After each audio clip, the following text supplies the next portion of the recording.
Deuteronomy chapter 24. If a man marries a woman who becomes displeasing to him because he finds something indecent about her, and he writes her a certificate of divorce, gives it to her, and sends her from his house, and if after she leaves his house she becomes the wife of another man, and her second husband dislikes her and writes her a certificate of divorce, gives it to her, and sends her from his house, or if he dies, then her first husband, who divorced her, is not allowed to marry her again after she has been defiled.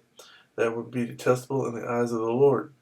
Do not bring sin upon the land the Lord your God is giving you as an inheritance. If a man has recently married, he must not be sent to war or have any other duty laid on him. For 1 year he is to be free to stay at home and bring happiness to the wife he has married. Do not take a pair of millstones, not even the upper one, as security for a debt, because that would be taking a man's livelihood as security.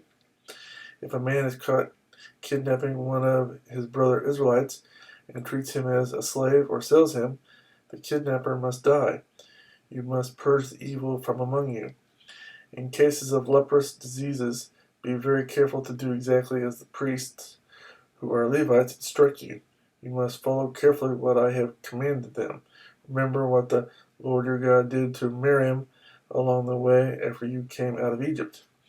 When you make a loan of any kind to your neighbor, do not go into his house to get what he is offering as a pledge. Stay outside and let the man to whom you are making the loan bring the pledge out to you.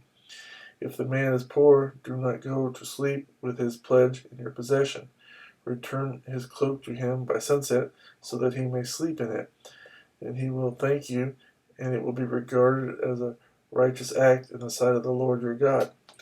Do not take advantage of a hired man who is poor and needy, whether he is a brother Israelite or an alien living in one of your towns. Pay him his wages each day before sunset, because he is poor and is counting on it. Otherwise he may cry to the Lord against you, and you will be guilty of sin.